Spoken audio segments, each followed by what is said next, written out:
This is 235 Beech Street in Bennington, Vermont. I just stepped in from the front porch and I've entered into the living room. You can see there's a very old, rusty wood stove here. I absolutely would plan on removing this, and that will free up a lot of space here in the living room. Living/dining room, I should call this. The windows are all old, all single pane windows. I would plan on replacing all of those. Hopefully the hardwood floors that are throughout could be refinished. Likewise, all the trim. This character, original 1932 trim. So the hardwood floors do run through the bedrooms. This is the first bedroom in the front. Here you can see that there's a radiator. And then there is a closet which actually connects straight through to the other bedroom. Ta-da! So you could just see I walked right through the closet of one room to get to the other room. So that's where I walked in and then I came out. So bedroom number 2, also here on the main floor. That is just all of the plywood that was boarding up the windows that we took off to allow some natural light to come in. So this room's a little bit smaller than the first bedroom. You can see the ceiling is in very poor condition. I assume that that's mold. I don't know for certain. There's 70s paneling on the walls. Again, the same natural trim runs throughout the space. You can tell there's some older wiring because of the push buttons. My grandma's house used to have that type of electrical switch. So from the living room, which also has a very poor ceiling, I would plan to take down all the ceilings in this house. So from here, we're gonna go to the back, and it transitions. You can see slightly higher, I would think, based on 1932 construction, that there's probably hardwood underneath all of this linoleum, but I can't be positive. It looks like it just has a subfloor on top. So here's the kitchen. Cool original cabinets. There is a beadboard ceiling, again, likely some mold up on that. So if that could all be remediated, that'd be amazing to keep. This door goes down to the basement. They had a dryer. Actually, I shouldn't say dryer. It's a 220 outlet. They actually probably used to put their oven there. And then there's the sink. So they may have had just a short refrigerator going there. And then off the back is the porch. Both of the porches are what I think are in the worst condition. Not sure if it would make most sense to tear this off and rebuild another porch, or perhaps a deck. Because a deck overlooking the river would be pretty amazing. Can you see the river right down there? Keep in mind, this is not the flood zone because we are elevated up. All right, so back into the house.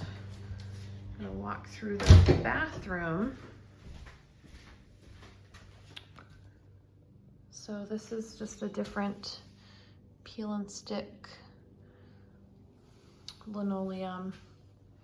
There is a window here looking out to the porch I was just in. And then there's a built-in dresser with a mirror. There is the vanity.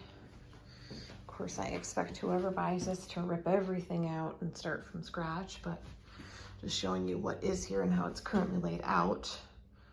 Some sconces and a built-in medicine cabinet, toilet in the back, and then there is a standard shower and tub with a glass door here.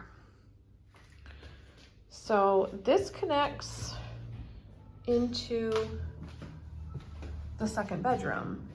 And from the second bedroom, there's also the staircase here that goes up to the third floor. The stairs are really short. Like if normally you would have, you know, say a step that maybe comes out to here, you just don't have a lot of room for your foot, and they are kind of steep. So I just want that to be understood. There's the staircase. And when you get to the top of it, there is a dormer here, but it's created a peak. So you have to be mindful as you're coming up not to hit your head. I'm fine, but I'm 5'2". So you can see the chimney there. That is the boiler's chimney on the back of the house. There's a couple little nooks right here with little latches. Another cozy closet. I'm gonna guess the ceiling up here is maybe 6'5", maybe, no, sorry, 7. It's at least 7 feet, because I can't touch it. So, back up. So I'm standing in the dormer.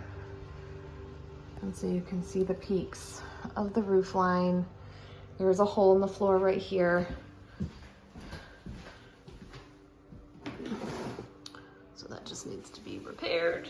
Back to the floor joists so that you can go over that. You don't have to keep it this way where there's a door separating the two sides. I mean, you could certainly eliminate this whole part of it and then just have one big room up here. There's no need to keep it separate, but that's up to you. So there's some exposed insulation here on the roof. The ceilings up here would obviously be better served coming down. And then here's some front geometry in this dormer. A very interesting sheetrock job. Getting all those angles done. And we are looking out to Beech Street.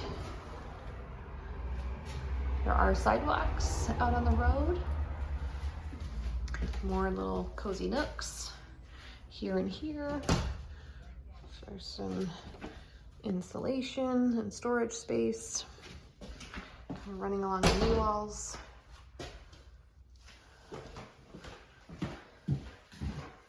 So there's a duct.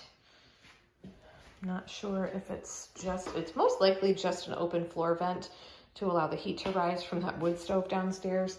There is radiator heat up here. I make no representations as to whether the heating system works. I've never been in this house with any utilities on. Water and power have been off for years in this house. So unfortunately, I can't really show you the basement. It's gonna be too dark for me to take a video, but I will try to take a few photographs.